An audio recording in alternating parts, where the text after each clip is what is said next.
आप सभी को जय मसीह की और हमारे प्रिय प्रभु यीशु मसीह का धन्यवाद, जिसने आज का ये सुंदर सा दिन हमें दिखाया ताकि हम उसके वचनों की संगति और उसकी महान और अद्भुत उपस्थिति का आनंद ले सकें। आज का संदेश निर्गमन की पुस्तक अध्याय 34 और 2 से, और सवेरे तैयार रहना, ये वचन तैयारी के विषय में कहता है। आज इन दिनों में जब कलीसिया सोशल मीडिया का रूप ले चुकी है, इसके अच्छे और बुरे दोनों परिणाम आए हैं। अच्छा परिणाम यह है कि हम हमारे प्रभु यीशु मसीह के सुसमाचार और उसके बहुमूल्य उपदेश, इसे सोशल मीडिया के द्वारा हम ज्यादा से ज्यादा लोगों तक पहुंचा पा रहे हैं। लेकिन दूसरा सवाल यह है, क्या विश्वासी आज भी इस रविवार की सोशल मीडिया की लाइव सभा के लिए वैसे ही तैयार होते हैं जैसे कभी हम कलीसिया में जाते हुए तैयार होते थे? ये सवाल है। ये किसी एक कलीसिया के लिए नहीं, कई कलीसिया में ऐसा देखा गया है। क्योंकि कई विश्वासी ये सोचते हैं फेसबुक और यूट्यूब पर पासवान हमें देख नहीं सकते कि हम किस अवस्था में हैं। जूम में भी एक सिस्टम है कि अगर हम कैमरा को ऑफ करें तो पासवान तो हमें दिखाई देगा, लेकिन हम पासवान को दिखाई नहीं देंगे कि हम किस प्रकार से बैठे हुए हैं। क्या आप जानते हैं, हमें एक बात कभी नहीं भूलना चाहिए, हमारा परमेश्वर सर्वव्यापी परमेश्वर है। वो एक ही समय में सब जगह होता है। आपको आपका पासवान नहीं परंतु परमेश्वर आपको देखता है। क्या आप जानते हैं कि मूसा का तंबू बनाया गया, उस समय खुद परमेश्वर ने उसके लिए नियम और अनुशासन बनाए। यहां तक कि निर्गमन की पुस्तक अध्याय 39 के अनुसार याजक और महायाजक के वस्त्र कैसे हो, यह भी परमेश्वर ने बताया, और वो वैसे ही वस्त्र पहनकर तैयार होकर तंबू के पास परमेश्वर के लिए आते थे। बलिदान और भेंट कैसी हो, किस प्रकार से देना चाहिए, वो वैसे ही देते थे। ये बात खुद परमेश्वर ने कही। एक सवाल का जवाब आप हमें दीजिए। आप सभी ने बाइबल पढ़ा है, क्या तंबू में परमेश्वर किसी को दिखाई देता था? बिल्कुल नहीं, लेकिन वे विश्वास करते थे कि वो उपस्थित है। इब्रानी 11:6 कहता है, और विश्वास बिना उसे प्रसन्न करना अनहोना है, क्योंकि परमेश्वर के पास आने वालों को विश्वास करना चाहिए कि वो है और अपने खोजने वालों को प्रतिफल देता है। आप परमेश्वर को प्रसन्न तभी कर सकते हैं जब आप ये विश्वास करेंगे कि रविवार की सभा में हम लैपटॉप, आईपैड या मोबाइल के सामने नहीं, बल्कि परमेश्वर के अनुग्रह के सिंहासन के सामने बैठे हैं, क्योंकि परमेश्वर के पास आने वालों को विश्वास करना चाहिए कि वो है। अगर प्रतिफल की अपेक्षा करते हो तो पहले विश्वास के साथ उसका आदर करना भी सीखना चाहिए। क्या आप जानते हैं, हमारी रोज की आवश्यकता के अलावा और किसी भी गंभीर प्रार्थना का उत्तर इन दिनों में हम नहीं पा रहे हैं। रोज की आवश्यकताओं के बारे में प्रभु यीशु मसीह ने कहा है मत्ती 7 और 11 में, क्या तुम बुरे होकर अपने बच्चों को अच्छी वस्तु देना जानते हो तो तुम्हारा स्वर्गीय पिता अपने मांगने वालों को अच्छी वस्तु क्यों नहीं देगा? हमारी आवश्यकताएं पूरी हो रही है, इसका मतलब ये नहीं कि परमेश्वर मेरी प्रार्थना का उत्तर दे रहा है। वो तो आकाश के पंछी को भी खिलाता है जो कलीसिया में नहीं आते। लेकिन क्या उस गंभीर प्रार्थना का उत्तर हमें मिल रहा है जो आज सभी कलीसिया मिलकर कर रही है? क्या तालाबंदी खुल गई? क्या महामारी चली गई? इसका कारण यह है कि हमारी इच्छा और प्रार्थना शायद परमेश्वर की इच्छा के साथ मेल नहीं खा रही है। प्रेरित याकूब कहता है 4:3 में, तुम मांगते हो पर पाते नहीं, इसलिए कि तुम बुरी इच्छा से मांगते हो ताकि अपने भोग विलास में उड़ा दो। पिछले दिनों में हम एक जूम मीटिंग के ऊपर थे, वहां पर परमेश्वर का विश्वास या सेवक इस प्रकार से कह रहा था कि जैसे ही लॉकडाउन खुल जाएगा हम सबसे पहले ये काम करेंगे, हम वो काम करेंगे। याकूब 4:13 कहता है, जो तुम ये कहते हो कि आज या कल हम किसी और नगर में जाकर वहां 1 वर्ष बिताएंगे और व्यापार करके लाभ उठाएंगे, ये ऐसा विश्वासी है जो अपने भविष्य की योजना पहले ही बनाकर बैठ गया है। और ऐसे विश्वास को प्रेरित याकूब चेतावनी का वचन देता है। याकूब 4:14 में लिखा है, और ये नहीं जानते कि कल क्या होगा। सुन तो लो, तुम्हारा जीवन है ही क्या? तुम तो मानो भाप के समान हो जो थोड़ी देर दिखाई देता है फिर लोप हो जाता है। जिसके कान है वे सुने आत्मा कलीसिया से क्या कहता है। ये विपत्ति शायद तब जाएगी जब कलीसिया परमेश्वर का आदर करना सीखेगी, कलीसिया परमेश्वर की इच्छा के अनुसार प्रार्थना करेगी, पवित्र शास्त्र की भाषा बोलेगी। प्रेरित याकूब आगे कहता है 4:15 में, इसके विपरीत तुम्हें यह कहना चाहिए कि यदि प्रभु चाहे तो हम जीवित रहेंगे, और ये या वो करेंगे। जो खुद प्रभु यीशु मसीह ने कहा है मत्ती 6:27 में, तुम में कौन है जो चिंता करके अपनी आयु में एक घड़ी भी बढ़ा सकता है।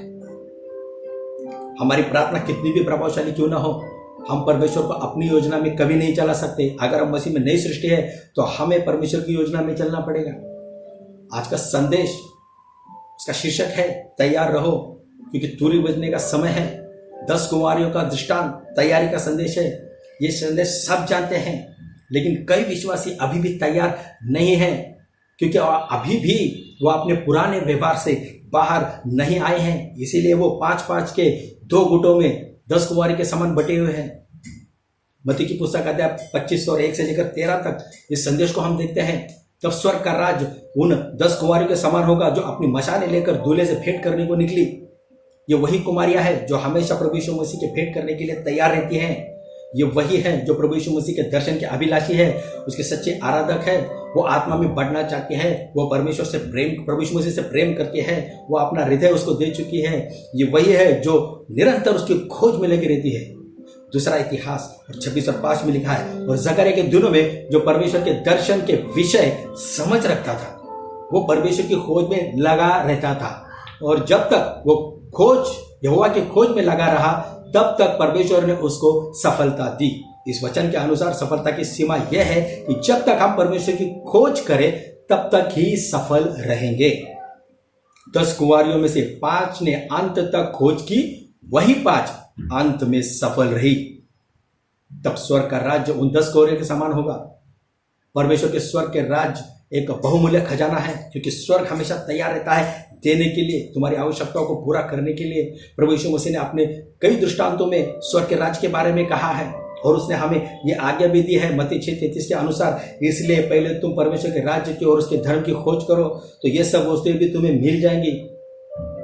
10 कुंवारियां अपनी मशालें लेकर निकली। मशाल ज्योति को, नई जागृति और सुसमाचार की बेदारी का चिन्ह है। मशाल एक दौड़, एक मूवमेंट को दर्शाता है। अपनी मशालें लेकर दूल्हे से मिलने, दूल्हा खुद प्रभु यीशु मसीहा है, वो भेंट करने निकली। 10 कुंवारियां दूल्हे से मिलने खाली हाथ नहीं, कुछ लेकर निकली थी। लेकिन यहां भी कायन और हाबिल के समान 5 की भेंट स्वीकार की गई और 5 की अस्वीकार की गई, क्योंकि प्रभु सिर्फ देने वाले को नहीं, बल्कि उसके हृदय की शुद्धता को भी देखता है, क्योंकि हमारी भेंट परमेश्वर की प्रतिष्ठा और उत्तम बलिदान को दर्शाता है। दूसरा कुरिन्थी इसका 9 और 7 में लिखा है, क्योंकि परमेश्वर हर से देने वाले से प्रेम रखता है। जो 10 कुंवारियां दूल्हे से भेंट करने निकली थी, इस 10 कुंवारियों में से 5 के पास बहाने थे और दूसरी 5 के पास कोई बहाना नहीं था। आज कलीसिया के पास परमेश्वर के संगति न करने का कोई भी बहाना नहीं रखा गया। प्रभु यीशु मसीह ने अंतिम दिन के उदाहरण में नूह के बारे में बताया। लूका 17:27 में, जिस दिन तक नूह जहाज पर न चढ़ा, उस दिन तक लोग खाते पीते और विवाह करते रहे, घर बांधते रहे। तभी परमेश्वर ने नूह के परिवार को जहाज में तालाबंद कर दिया। इस उदाहरण का उद्देश्य यह था कि प्रभु जानता था कि आखिरी दिनों में लोग व्यस्त हो जाएंगे, इसलिए परमेश्वर ये चाहता था कि हम उसके साथ समय बिताएं।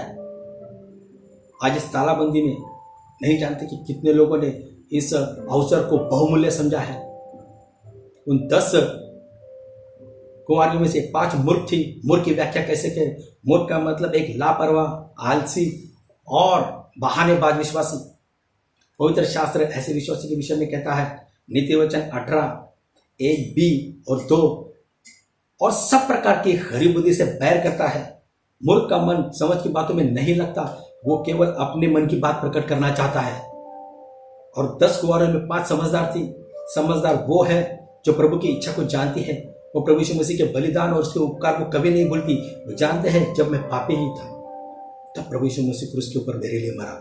परमेश्वर की उपकार सूची करने वाले जानते हैं कि इस महामारी में मैं अब तक सुरक्षित हूँ, मैं जीवित हूँ, मैं जहां भी हूँ उसके अनुग्रह के द्वारा हूँ। समझदार की विशेषता इसी में है, वो चट्टान पर घर बनाता है। मत्ती 7:24 में लिखा है, इसलिए जो कोई मेरी ये बातें सुनकर उन्हें मानता है वो उस बुद्धिमान मनुष्य के समान ठहरेगा जिसने अपना घर चट्टान पर बनाया। बुद्धिमान और समझदार कौन है? जो सुनकर उसे मानता भी है।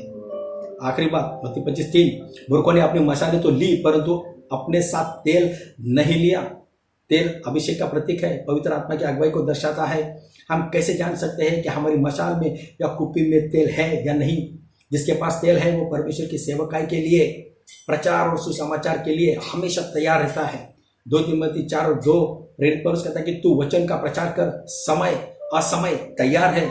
जिसके पास अभिषेक का ताज़ा तेल रहता है उसकी मशाल सदा जलती रहती है और दूसरों को भी वो जलते रखता है। दूसरी बात, तेल समृद्धि का और आशीष को भी दर्शाता है। अलीशा नबी ने एक विधवा स्त्री को खाली बर्तन में आशीष के रूप में तेल दिया। जब तुम्हारे पास आशीष का प्रतीक तेल होगा, तुम मांगने वाले नहीं देने वाले बनोगे। आशीष के पीछे तुम नहीं भागोगे, आशीष तुम्हारे पीछे भागेगी। नीति वचन 21:20 में लिखा है, बुद्धिमान के घर में उत्तम धन और तेल पाए जाते हैं परंतु मूर्ख उनको उड़ा डालता है। 5 कुंवारियां सबसे आवश्यक वस्तु तेल लेना भूल गई। ये उनकी सबसे बड़ी लापरवाही और उनकी मूर्खता थी।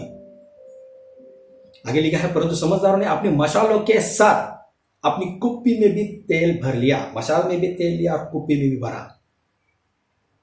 आत्मा में भी तेल और प्रार्थना में भी तेल। दाऊद कहता है, मेरा कटोरा उमड़ रहा है, इसीलिए उसे किसी बात की कमी घटी नहीं है। आगे लिखा है, जब दूल्हे के आने में देर हुई तो वो सब घूमने लगी और सो गई। आधी रात को धूम मची कि देखो दूल्हा आ रहा है, उसे भेंट करने के लिए चलो। तब वे सब कुंवारियां उठकर अपनी मशालें ठीक करने लगी।